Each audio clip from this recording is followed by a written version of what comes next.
আদালতে বেংসি মারছে এবং সে হাসাহাসি করছে, উদ্ধত্যপূর্ণ আচরণ করেছে, পুলিশকে রাজাকারের মতো কথা বলেছে।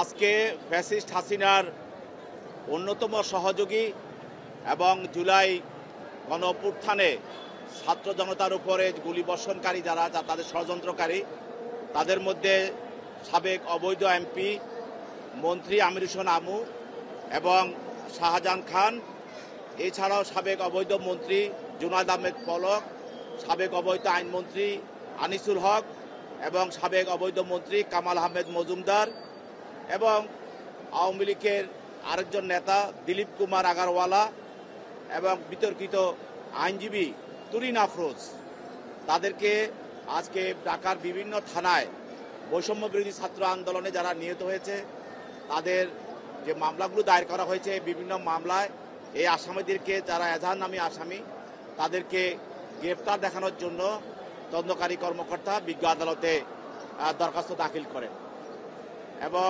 বিজ্ঞ আদালত তাদের তদন্তকারী কর্মকর্তার দরখাস্ত দাখিলের পরিপ্রেক্ষিতে তারা যেহেতু এজাহারনামী আসামি এবং প্রাথমিক তদন্তে এই বৈষম্যবিরোধী ছাত্র আন্দোলনে যারা নিহত হয়েছেন, আহত হয়েছেন, তাদের সঙ্গে তাদের বিভিন্ন যে মামলাগুলো দায়ের করা হয়েছে এই মামলাগুলোর সঙ্গে তাদের জড়িত থাকার বিষয়টি নিশ্চিত হওয়ার কারণে তাদেরকে এই মামলায় গ্রেপ্তার দেখানোর জন্য আবেদন করেন।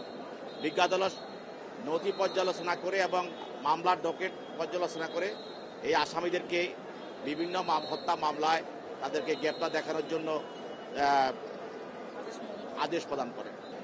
আসলে শাহজাহান খানকেও আজকে দেখেছি যে সে আদালতে বেংসি মারছে এবং সে হাসাহাসি করছে।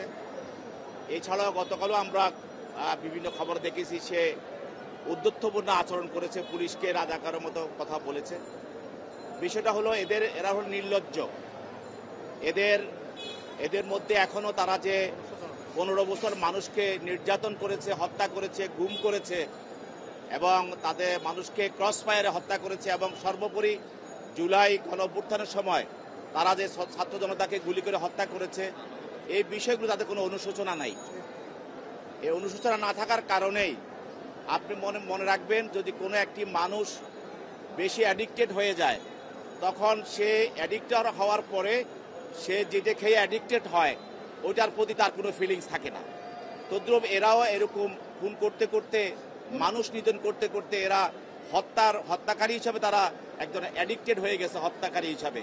অতএব এইসব বিষয় তাদের কোনো অনুশোচনা নাই এবং ফিলিংস নাই এবং লজ্জা নাই। জাতির সামনে তারা কিভাবে এই ধরনের কথা বলতে পারে, যদি ন্যূনতম তার লজ্জা থাকতো। তবে আমাদের বক্তব্য হলো তারা হাসুক আর কাঁদুক আর বেংসি দেখ আর মানুষকে গালাগালি করুক আর পুলিশকে বিভিন্ন ধরনের কথা বলুক, এতে করে তারা যে খারাপ, তারা যে ফ্যাসিস্ট, তারা যে হত্যাকারী, এই বিষয় তারা বারবার প্রমাণ করছে। এবং আমি মনে করি যে এইগুলি দিয়ে তাদের তারা বিচার থেকে রেহাই পাবে না, তাদের বিরুদ্ধে বিচার হবে। যখন তাদের বিরুদ্ধে বিচার হবে, আমরা দেখেছি অতীতে পৃথিবীর বিভিন্ন দেশে এই ফ্যাসিস্টরা যেদিন তাদেরকে ফাঁসিতে দেওয়া হবে সেদিন তারা হাসাহাসি করেছে।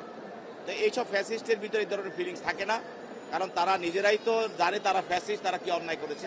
তা আমরা মনে করি যে এই তাদের বিরুদ্ধে যে আমাদের বিচার, সেই বিচারের মাধ্যমে আমরা তাদের এই হাসি, তাদের যে এই তির্যক বক্তব্য এবং আদালতে বেংসি দেওয়া, পুলিশদেরকে যে রাজাকার বা অন্যান্য শব্দ ব্যবহার করা, এগুলি জবাব তারা পাবে।